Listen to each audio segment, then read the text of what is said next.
ಕೇಂದ್ರ ಸರ್ಕಾರದ ರಾಜ್ಯ ಕಾಂಗ್ರೆಸ್ ಸರ್ಕಾರದ ಅನುದಾನ ತಾರತಮ್ಯದ ಸಮರ ಸಾರಿದೆ. ಇನ್ನು ಕರುನಾಡಿನಿಂದ ಕಾಂಗ್ರೆಸ್ ಶಾಸಕರು ದೆಹಲಿಗೆ ದಂಡೆತ್ತಿ ಬಂದಿದ್ದಾರೆ. ದೆಹಲಿಯಲ್ಲಿಂದು ಕಾಂಗ್ರೆಸ್ ಪ್ರತಿಭಟನೆಯ ಕಹಳೆ ಮೊಳಗಿಸಲಿದೆ. ಈ ಕುರಿತು ಕಂಪ್ಲೀಟ್ ಡೀಟೇಲ್ಸ್ ನಿಮ್ಮ ಮುಂದೆ. ನಮಗೆ ಎಲ್ಲ ವಿಚಾರಗಳಲ್ಲೂ ಕೂಡ ಅನ್ಯಾಯ ಆಗ್ತಾ ಇದೆ. ಮುಂದಿನ ದಿನಗಳಲ್ಲಿ ಖಂಡಿಸಿಲ್ಲ ಅಂತ ಹೇಳಿದ್ರೆ ಪ್ರತ್ಯೇಕ ರಾಷ್ಟ್ರಕ್ಕೂ ಕೂಡ ನಾವು ಬೇಡಿಕೆಯನ್ನು ಇಡಬೇಕಾದಂತಹ ಅನಿವಾರ್ಯ ಪರಿಸ್ಥಿತಿಯನ್ನ ಹಿಂದಿ ಪ್ರದೇಶದವರು ನಮ್ಮ ಮೇಲೆ ಹೇರ್ತಾ ಇದ್ದಾರೆ ಅಂತ ಹೇಳಿ ನಾನು ಭಾವಿಸ್ತೇನೆ. ಒಂದು ಹೇಳಿಕೆ ಸಂಸದ ಡಿಕೆ ಸುರೇಶ್ ನೀಡಿದ ಇದೊಂದು ಹೇಳಿಕೆಯಿಂದ ದೆಹಲಿಯಲ್ಲಿ ಅನುದಾನ ಸಮರ ಜೋರಾಗಿದೆ. ಕೇಂದ್ರ ಸರ್ಕಾರ ಹಾಗೂ ರಾಜ್ಯ ಸರ್ಕಾರದ ನಡುವೆ ಅನುದಾನ ತಾರತಮ್ಯದ ಕೆಚ್ಚು ಹಬ್ಬಿಸಿದೆ. ರಾಜ್ಯ ನಾಯಕರೆಲ್ಲ ದೆಹಲಿಗೆ ದಂಡೆತ್ತಿ ಬರುವಂತೆ ಮಾಡಿದೆ. ನಮಗೆ ಎಲ್ಲ ವಿಚಾರಗಳಲ್ಲೂ ಕೂಡ ಅನ್ಯಾಯ ಆಗ್ತಾ ಇದೆ. ನಾವು ಅದನ್ನ ಮುಂದಿನ ದಿನಗಳಲ್ಲಿ ಖಂಡಿಸಲಿಲ್ಲ ಅಂತ ಹೇಳಿದ್ರೆ ಪ್ರತ್ಯೇಕ ರಾಷ್ಟ್ರಕ್ಕೂ ಕೂಡ ನಾವು ಬೇಡಿಕೆಯನ್ನು ಇಡಬೇಕಾದಂತಹ ಅನಿವಾರ್ಯ ಪರಿಸ್ಥಿತಿಯನ್ನ ಹಿಂದಿ ಪ್ರದೇಶದವರು ನಮ್ಮ ಮೇಲೆ ಹೇರ್ತಾ ಇದ್ದಾರೆ ಅಂತ ಹೇಳಿ ನಾನು ಭಾವಿಸ್ತೇನೆ. ನಿಜ, ಕೇಂದ್ರ ಸರ್ಕಾರ ರಾಜ್ಯಗಳಿಗೆ ನೀಡುವ ಅನುದಾನದಲ್ಲಿ ತಾರತಮ್ಯ ಮಾಡಲಾಗ್ತಿದೆ ಅಂತ ಸಂಸದ ಡಿಕೆ ಸುರೇಶ್ ಕಿಡಿಕಾರಿದ್ದಾರೆ. ನಾವು ಕಟ್ಟಿದ ತೆರಿಗೆ ಬೇರೆ ರಾಜ್ಯಗಳ ಪಾಲಾಗ್ತಿದೆ ಅಂತ ಆರೋಪಿಸಿದ್ರು. ಇನ್ನೂ ಒಂದು ಹೆಜ್ಜೆ ಮುಂದೆ ಹೋದ ಸಂಸದ ಡಿಕೆ ಸುರೇಶ್ ಪ್ರತ್ಯೇಕ ರಾಷ್ಟ್ರದ ಮಾತುಗಳನ್ನಾಡಿದ್ರು. ಅವತ್ತು ಡಿಕೆ ಸುರೇಶ್ ಹಚ್ಚಿದ ಅನುದಾನ ತಾರತಮ್ಯದ ಕಿಚ್ಚು ಇವತ್ತು ಧಗಧಗನೆ ಹೊತ್ತಿ ಉರಿಯುತ್ತಿದೆ. ಕೈ ನಾಯಕರು ಕೇಂದ್ರದ ವಿರುದ್ಧ ಕೆಂಡ ಕಾರಿದ್ದಾರೆ. ನಮ್ಮ ತೆರಿಗೆ ನಾವು ಕೇಳೋದು ಬೇರೆ ಏನಲ್ಲ, ನಮ್ಮ ತೆರಿಗೆದ್ರಲ್ಲಿ ನಾವು ಕೇಳ್ತಾ ಇರೋದು. ಸರ್ವೋಚ್ಚ ನ್ಯಾಯಾಲಯಕ್ಕೆ ಈ ಥರ ತಾರತಮ್ಯಗಳು ಕೂಡ ಮಾಡೋದಕ್ಕೆ ಅವಕಾಶ ಇದೆ. ಖಂಡಿತ ಆಗುತ್ತೆ. ಇದೇನು ತಮಾಷೆಗೆ ಬಂದು ಹೋಗ್ತಾ ಇಲ್ಲ. ನಾವು ಇದು ಸೀರಿಯಸ್ ಆಗಿ ಮಾಡಿರ್ತಕ್ಕಂಥದ್ದು. ಬರ ಬಂದು ಇಷ್ಟು ದಿವಸ ಆಯಿತು. ಬರ ಪರಿಹಾರಕ್ಕೆ ಕೇಳೋದಕ್ಕೆ ಮುಖ್ಯಮಂತ್ರಿ ಬಂದರು, ಮಂತ್ರಿಗಳು ಬಂದರು, ಅಧಿಕಾರಿಗಳು ಬಂದರು, ಇವರು ಅಧಿಕಾರಿಗಳು ಬಂದು ಎನ್ಕ್ವೈರಿ ಮಾಡ್ಕೊಂಡು ಹೋದರು. ಇಷ್ಟೆಲ್ಲ ಆಯ್ತಲ್ಲ, ನಾವು ಬರ ಪರಿಹಾರ ಕೇಳೋದು ರಾಜಕೀಯನ? 20ರವರೆಗೆ ಸರಿಯಾಗಿ ನಮಗೆ ಅಮೌಂಟ್ ಬಂದಿದೆ. 15, 16ರಿಂದ 20ರವರೆಗೆ 15 ಹಣಕಾಸಿನ ಆಯೋಗ ರಚನೆ ಆಗಿದ್ದು 19ನಲ್ಲಿ. ಅವರು 20ರಲ್ಲಿ ವರದಿ ಕೊಟ್ಟಾಗ ನಮಗೆ ಡೆವಲ್ಯೂಷನ್ ಆಫ್ ಫಂಡ್, ಹಂಚಿಕೆಯ ಫಂಡು ಕಡಿಮೆ ಆಯಿತು. ಕಡಿಮೆ ಆದ್ರಿಂದ ಇವತ್ತಿನ ದಿವಸ 2020 ನಮ್ಗೆ ಕಡಿಮೆ ಆಗ್ತಾ ಬಂದಿದೆ. ಬೈ ದಟ್ ಟೈಮ್ ನಮ್ಮ ಸರ್ಕಾರ ಇರಲಿಲ್ಲ. ಸುಮ್ಮನೆ ರಾಜಕೀಯವಾಗಿ ಹೇಳೋದಲ್ಲ, ರಿಯಾಲಿಟಿಗೆ ಬರಬೇಕು. ಅವ್ರಿಗೆ ಗೊತ್ತಿದೆ ವಿಚಾರ.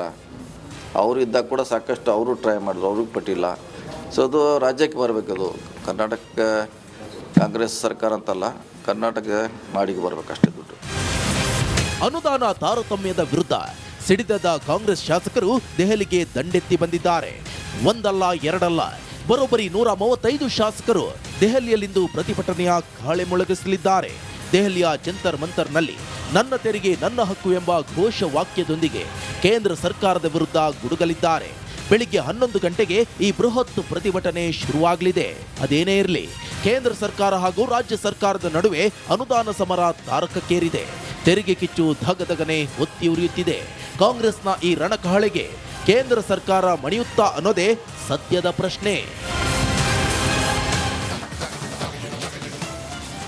ಮಕ್ಕಳ ಅಪೌಷ್ಟಿಕತೆ ದೂರ ಮಾಡೋದಕ್ಕೆ ಸರ್ಕಾರ ಕೋಟಿ ವ್ಯಯ ಮಾಡಿ ಅಂಗನವಾಡಿ ಕೇಂದ್ರಗಳನ್ನು ಓಪನ್ ಮಾಡಿದೆ. ಆದರೆ ಸಿಎಂ ತವರಿನಲ್ಲಿ ಅಂಗನವಾಡಿಗೊಂದು ಸರ್ವ ರೋಗಗಳ ಕೂಪವಾದಂತಾಗಿತ್ತು. ಈ ಬಗ್ಗೆ ರಿಪಬ್ಲಿಕ್ ಕನ್ನಡ ವಿಸ್ತೃತವಾದಂತಹ ವರದಿಯನ್ನ ಮಾಡಿತು. ಇದೀಗ ನೂತನ ಅಂಗನವಾಡಿ ಕಟ್ಟಡಕ್ಕೆ ಶಂಕುಸ್ಥಾಪನೆ ನೆರವೇರಿದೆ. ಆ ಕುರಿತ ಒಂದು ವರದಿ ಇಲ್ಲಿದೆ.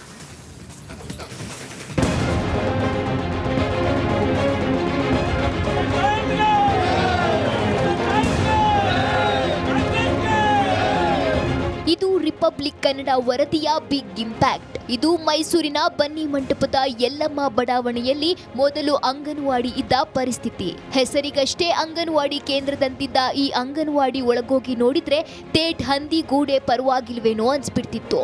ಈ ಕುರಿತು ರಿಪಬ್ಲಿಕ್ ಕನ್ನಡ ಪ್ರತ್ಯಕ್ಷ ವರದಿ ನೀಡಿತ್ತು. ಇದೀಗ ಅಂಗನವಾಡಿ ಪಕ್ಕದಲ್ಲೇ ನೂತನ ಅಂಗನವಾಡಿಗೆ ನರಸಿಂಹರಾಜ ಕ್ಷೇತ್ರದ ಶಾಸಕ ತನ್ವೀರ್ ಸೇಠ್ ಶಂಕುಸ್ಥಾಪನೆ ನೆರವೇರಿಸಿದ್ರು. ಈ ಅಂಗನವಾಡಿಯಲ್ಲಿ ಸುಮಾರು 40 ಮಕ್ಕಳು ಕಲಿಯುತ್ತಿದ್ರು. ಈ ಅಂಗನವಾಡಿ ಬಗ್ಗೆ ರಿಪಬ್ಲಿಕ್ ಕನ್ನಡ ವರದಿ ಮಾಡ್ತಿದ್ದಂತೆಯೇ ಸದನದಲ್ಲೂ ಚರ್ಚೆಯಾಗಿತ್ತು. ಇದಾದ ಬಳಿಕ ನೂತನ ಅಂಗನವಾಡಿಯನ್ನ 2 ತಿಂಗಳ ಒಳಗೆ ಪ್ರಾರಂಭ ಮಾಡ್ತೇವೆ ಅಂತ ಸಚಿವೆ ಲಕ್ಷ್ಮಿ ಹೆಬ್ಬಾಳ್ಕರ್ ವಾಗ್ದಾನ ಮಾಡಿದ್ರು. ಇದೀಗ ಕ್ಷೇತ್ರದ ಶಾಸಕರು ನೂತನ ಅಂಗನವಾಡಿ ಕಟ್ಟಡಕ್ಕೆ ಶಂಕುಸ್ಥಾಪನೆ ನೆರವೇರಿಸಿದ್ದಾರೆ. ಇದು ಒಂದು 3-3.5 ತಿಂಗಳಲ್ಲಿ ಆ ಕಟ್ಟಡದ ಕಾಮಗಾರಿ ಪೂರ್ಣಗೊಳಿಸುವಂಥ ಸಾಧ್ಯತೆ ಇದೆ. ಯಾಕಂದರೆ ಒಂದು ಹಾಲು, ಒಂದು ಶೌಚಾಲಯ ಮತ್ತು ಒಂದು ಅಡುಗೆ ಕೋಣೆ, ಅದಕ್ಕೆ ಬೇಕಾಗಿರುವಂತಹ ಒಂದು ಸ್ಟೋರು ವ್ಯವಸ್ಥಿತವಾಗಿ ಅವರು ನಕ್ಷೆಯನ್ನು ವಿನ್ಯಾಸನ ಮಾಡ್ಕೊಂಡು ಬಂದಿದ್ದಾರೆ. ಆ ಪ್ರಕಾರ ನಿನ್ನೆ ಗುದ್ಲಿ ಪೂಜೆ ಮಾಡಿದ ಮೇಲೆ ಬಹುಶಃ ನಾಳೆಯಿಂದಲೇ ಕೆಲಸ ಪ್ರಾರಂಭ ಆಗುತ್ತದೆ. ಮಕ್ಕಳ ಭವಿಷ್ಯಕ್ಕೆ ಬೆಳಕಾಗಬೇಕಾದ ಅಂಗನವಾಡಿ ಮಕ್ಕಳನ್ನ ಕತ್ತಲೆಗೆ ದೂಡಿತ್ತು. ರಿಪಬ್ಲಿಕ್ ಕನ್ನಡ ವರದಿಯಿಂದ ಇದೀಗ ನೂತನ ಅಂಗನವಾಡಿ ಕಟ್ಟಡ ನಿರ್ಮಾಣವಾಗ್ತಿದೆ ಅನ್ನೋದೇ ಖುಷಿಯ ವಿಚಾರ. ವಿನೋದ್ ಪಡುವಾರಳ್ಳಿ, ರಿಪಬ್ಲಿಕ್ ಕನ್ನಡ, ಮೈಸೂರು. ಉತ್ತರ ಕನ್ನಡ ಜಿಲ್ಲೆಯ ಕರಾವಳಿ ಜೀವ ಸಂಕುಲಗಳ ಆಗರ ಕಡಲ ತೀರಗಳಲ್ಲಿ ಇತ್ತೀಚಿನ ವರ್ಷಗಳಲ್ಲಿ ಆಮೆಗಳು ಮೊಟ್ಟೆಯಿಟ್ಟು ವಾಪಸ್ ಹೋಗೋದು ಸಾಮಾನ್ಯ. ಹೀಗೆ ಮೊಟ್ಟೆಯಿಂದ ಹೊರಬರುವ ಮರಿಗಳನ್ನ ಅರಣ್ಯ ಇಲಾಖೆ ಅಧಿಕಾರಿಗಳು ಕಡಲಿಗೆ ಬಿಡುವ ಕಾರ್ಯವನ್ನ ಮಾಡ್ತಾ ಇದ್ದಾರೆ. ಈ ಕುರಿತು ಸ್ಪೆಷಲ್ ಸ್ಟೋರಿ ಇಲ್ಲಿದೆ ನೋಡಿ.